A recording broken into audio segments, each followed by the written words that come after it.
పాలించే వ్యక్తి మారినంత మాత్రాన రాజ్యాంగం మారదని, ముఖ్యమంత్రి మారినంత మాత్రాన వ్యవస్థలు మారవని మాజీ మంత్రి కాకాని గోవర్ధన్ రెడ్డి అన్నారు. ఆయన మీడియా సమావేశంలో మాట్లాడారు. ఈ సందర్భంగా ఆయన మాట్లాడుతూ చంద్రబాబు నాయుడు తీసుకునే నిర్ణయాలు చూస్తుంటే ఎప్పుడూ లేనటువంటి సాంప్రదాయాలని నెలకొల్పుతున్నారని, వైసీపీ శ్రేణులపై అక్రమ కేసులు బనాయిస్తున్నారని అన్నారు. 3 సంవత్సరాల క్రితం సుప్రీంకోర్టు కొట్టేసిన కేసును మళ్లీ తిరిగి ఎఫ్ఐఆర్ చేయడం విడ్డూరంగా ఉందని, ప్రభుత్వం మారినంత మాత్రాన చట్టం, ధర్మం, న్యాయం మారవని ఆయన పేర్కొన్నారు.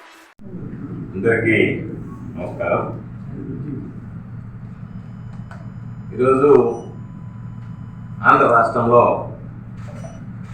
ప్రభుత్వం మారింది కానీ దేశానికి సంబంధించి రాజ్యాంగం మారింది అని చెప్పి మేము ఎవరు అనుకోవడం లేదు. రాష్ట్రంలో ప్రభుత్వం మారింది, తెలుగుదేశం ప్రభుత్వం ఏర్పడింది, అంత మాత్రమే భారత రాజ్యాంగ స్వరూపం అయితే మారిపోయేటువంటి పరిస్థితి ఉండదు. అయితే ఈరోజు చంద్రబాబు నాయుడు గారు తీసుకుంటున్నటువంటి నిర్ణయాలు చూస్తే ఎప్పుడు లేనటువంటి సాంప్రదాయాల్ని ఈరోజు ఆయన నెలకొల్పుతూ అక్రమ కేసులు వైఎస్ఆర్ కాంగ్రెస్ పార్టీ నాయకుల మీద, కార్యకర్తల మీద, సానుభూతి పరుల మీద ఇప్పటికే అనేక ఎఫ్ఐఆర్లు నమోదు చేస్తూ దానికి పరాకాష్ఠగా ఈరోజు సాక్షాత్తు ఈ రాష్ట్రానికి ముఖ్యమంత్రిగా పనిచేసినటువంటి వైఎస్ఆర్ కాంగ్రెస్ పార్టీ అధ్యక్షులు జగన్మోహన్ రెడ్డి గారి మీదనే ఎఫ్ఐఆర్ నమోదు చేయడం జరిగింది. ఎఫ్ఐఆర్ ఎంత గమ్మత్తైనటువంటి ఎఫ్ఐఆర్ అంటే, సాధారణంగా పోలీసులు ప్రాథమికంగా ఒక ఎఫ్ఐఆర్ నమోదు చేస్తే, కేసు రిజిస్టర్ చేస్తే, ఆ తర్వాత కోర్టులకు వెళ్ళి కోర్టులు వాటిని విచారించి శిక్షలు ఖరారు చేస్తాయి. దీనిలో ఎవరైతే రఘురామకృష్ణంరాజు ఉన్నాడో, వైఎస్ఆర్ కాంగ్రెస్ పార్టీ ఎంపీగా గెలిచినటువంటి వ్యక్తి, ఏమాత్రం నైతిక విలువలు పాటించకుండా గెలిచినప్పటి నుంచి జగన్మోహన్ రెడ్డి గారి మీద, సొంత వైఎస్ఆర్ కాంగ్రెస్ పార్టీ మీద అనేక రకాలైనటువంటి అవాకులు చవాకులు పేలడం జరిగింది. అటువంటి పరిస్థితుల్లో ఆయన మీద ఆయన ప్రజలందరూ చూశారు.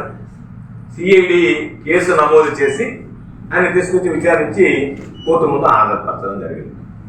ఆయన బెయిల్ కోసం నాకంతా గాయాలయ్యాయి, నన్ను హింసించారు అని చెప్పడం, జీజీహెచ్లో ఆయనకి దానికి సంబంధించి పరీక్షలు నిర్వహించడం, ఆ తర్వాత ఆర్మీ హాస్పిటల్కి వెళ్ళి మిలిటరీ హాస్పిటల్ అక్కడ ఆయన హైదరాబాద్లో పరీక్షలు నిర్వహించడం, ఇవన్నీ జరిగిన తర్వాత ఆయన ఈ దేశంలోనే అత్యున్నత న్యాయస్థానమైనటువంటి సుప్రీంకోర్టుకు వెళ్ళడం జరిగింది.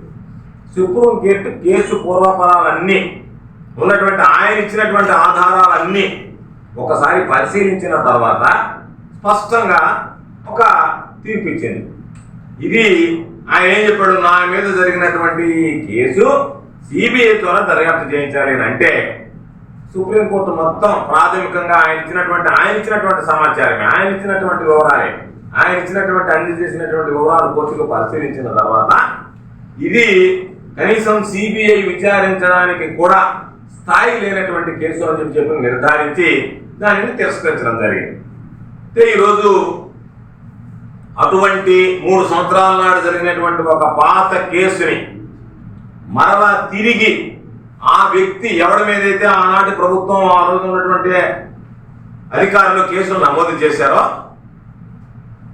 వాళ్ళ మీద తిరిగి ఆ ప్రభుత్వంలో ఉన్నటువంటి పెద్దలందరి మీద మీరు కేసు నమోదు చేయండి అని అంటే, ఈరోజు దానికి సంబంధించి చంద్రబాబు ప్రభుత్వం సిఐడి డీజీగా ఉన్నటువంటి సునీల్ కుమార్ గారు, ఇంటెలిజెన్స్ డీజీగా ఉన్నటువంటి సీతారామాంజనేయులు గారు, రాష్ట్ర ముఖ్యమంత్రిగా ఉన్నటువంటి జగన్మోహన్ రెడ్డి గారు, మిగతా ఆసుపత్రికి సంబంధించినటువంటి వైద్యులు వీళ్ళందరినీ A1, A2, A3, A4లుగా చేర్చి ఈరోజు ఎఫ్ఐఆర్ నమోదు చేయడం జరిగింది. ఈ వీడియో కనుక మీకు నచ్చినట్లయితే లైక్ చేసి షేర్ చేయండి. మరిన్ని లేటెస్ట్ అప్డేట్స్ కోసం మా ఛానల్ ని సబ్స్క్రైబ్ చేయండి.